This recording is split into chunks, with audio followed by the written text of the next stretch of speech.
In 1949, the Presley family found themselves in a tight spot. They were living in a tiny room, sharing a bath with other families. It was cramped and not ideal.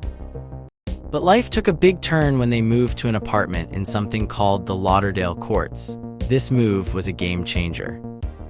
The Courts were special apartments built as part of a plan to help people have better homes. For $35 a month, the Presleys got a 2-bedroom apartment, a living room, and even their own bathroom. This was a big improvement from their old place.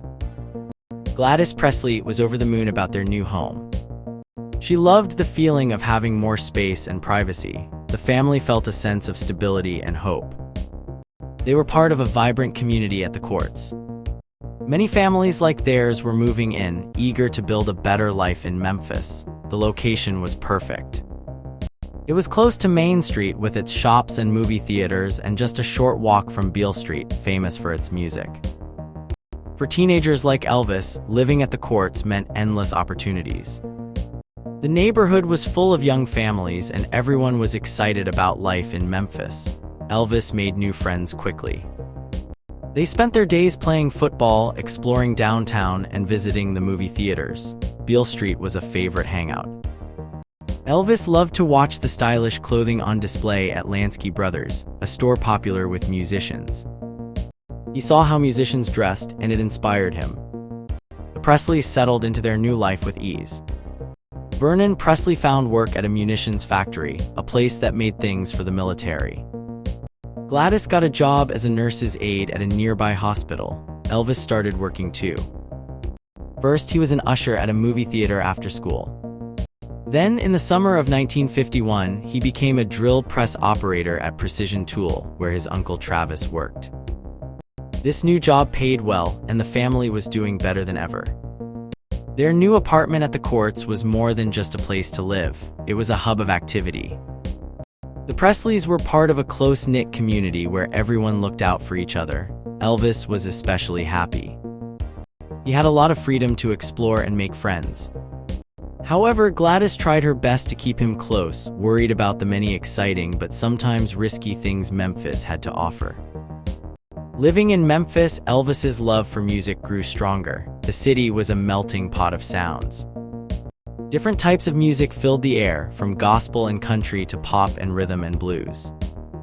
At first, Elvis was familiar with the country and gospel music from Tupelo, but Memphis was different. Here, he discovered mainstream pop music, which was all the rage elsewhere in the country. He loved listening to crooners like Bing Crosby and Frank Sinatra. These smooth voices were a new sound for him. Elvis also became fascinated by the music scene on Beale Street. This street was a hub for African-American musicians. He would often window shop at stores like Lansky Brothers, where musicians bought their clothes.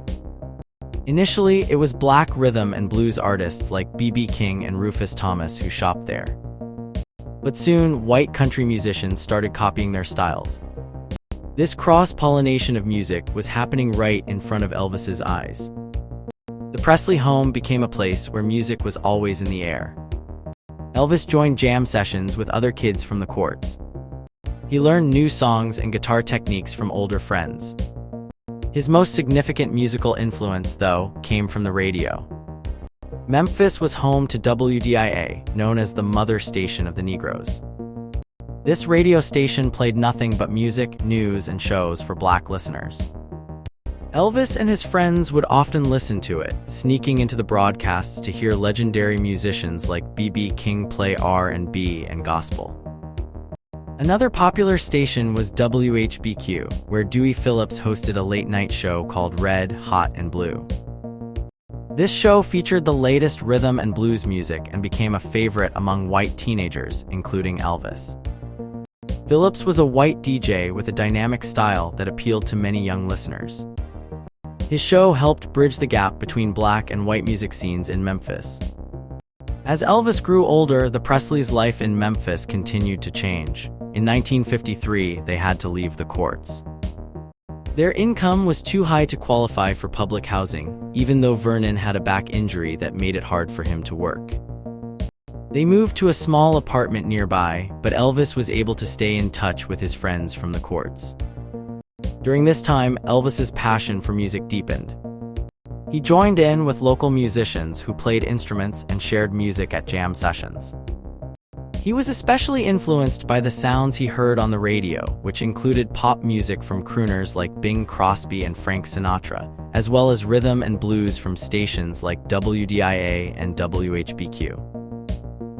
These diverse musical influences shaped Elvis's unique style and set the stage for his future as a musical icon. Elvis Presley's musical journey during his high school years was remarkable.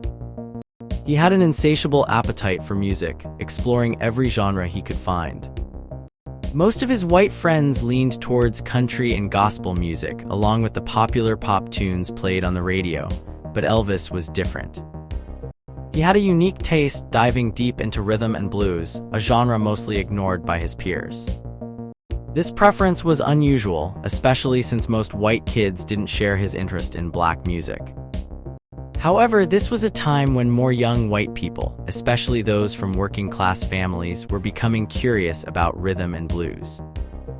They saw it as a way to stand out from their parents' generation. This shift in musical interest among young white teens could have subtly changed their views on race, though it's hard to say how much it affected their attitudes towards civil rights. Some historians believe it opened their minds, while others argue it was more about rebellion against their parents than genuine change. In Memphis, rhythm and blues records were a big hit, especially among young, working-class whites. These teens were drawn to the music's energy and its promise of freedom and fun. It was music that spoke to their restless spirits, offering an escape from the daily grind of school and work. For many, embracing R&B was a way to assert their individuality and distance themselves from traditional racial boundaries. Elvis Presley was no exception. After settling in Memphis and feeling more comfortable at Hum's high school, he started expressing himself more. With both parents working, Elvis had more freedom. He balanced school, part-time jobs, and his love for music. He spent his free time hanging out with friends, going to movies, visiting record stores, and admiring trendy clothes in stores like Lansky's. Like many young white teens, Elvis hid his love for rhythm and blues from his parents. He kept up appearances with his love for gospel, country, and pop, which masked his true musical passions. Despite this, he stayed out of trouble. He avoided the typical teenage vices of drinking and petty crimes. Elvis was respectful, especially towards authority, likely influenced by his family's desire to move up in society and escape past shame. As Elvis grew more confident, he started to stand out with his looks. Inspired by truck drivers and his favorite comic book hero, Captain Marvel Jr., he grew sideburns and styled his hair into a pompadour. He spent his after-school earnings on flashy clothes, mostly shirts from local stores and Lansky's. His style was a mix of machismo and urban flair, different from the tough, denim-clad kids in his neighborhood. It was also a bit too fancy for some, standing out from the more rugged look of local youth. Elvis wasn't just following trends, he was creating his own identity. His style was a blend of influences, from the black dandies on Beale Street to Hollywood movie stars like Tony Curtis. This look was modern and urban, showing Elvis's connection to his new home and the exciting world of consumer goods that seemed attainable to anyone, regardless of background. Through his style, Elvis expressed his individuality without breaking the rules and drawing attention from authority figures. This period in Elvis's life was crucial. It was a time of exploration, self-expression, and the beginnings of his unique identity. His love for rhythm and blues, combined with his desire to stand out, set him on a path that would change the music world forever. Elvis Presley's journey from a young man with a unique look to a rising star was not easy. His parents loved him no matter what he did, but his uncle and aunt, Travis and Lorraine Smith, were worried. They feared people would be mean to Elvis because of his style, which was very different from what most people wore. They told Elvis that he would face consequences for being so different. At school, Elvis's new look made many students angry, especially the popular athletes. They teased him and even threatened to cut his hair, but Elvis was not afraid. He knew who he was and stuck to his style. He found friends who liked him for who he was, and even some teachers respected him for his kindness and politeness. One big turning point came when Elvis performed at his school talent show. Many were surprised by his singing and guitar skills. This showed that there was more to Elvis than just his unusual appearance. After this, people began to see him as a musician too. Elvis graduated from high school in 1953. He wanted to start an adult life and find work. His father had health issues and the family relied on Elvis to bring in money. He tried different jobs but didn't like them. He worked at a factory and later at a company called Precision Tool. However, he didn't enjoy the work or his coworkers there either. In March 1954, he quit and started working at Crown Electric, delivering electrical supplies. Here, he met the Tipler family, who encouraged him to go to night school to become an electrician. This could have given Elvis a stable future, like the Tiplers had achieved. Around this time, Elvis met Dixie Locke, a girl from a different high school. They both joined a church to meet new people, though mostly to find dates. The church was lively, with a gospel group and a choir that sang beautifully. Dixie's family was very religious, and they liked Elvis because he seemed serious about living a good life according to their values. Elvis was sincere about his faith, even though he also enjoyed the fun parts of life in Memphis. Elvis's path was shaped by his family's love, his own stubbornness, and the opportunities he found. Even though he faced rejection and teasing, he stayed true to himself.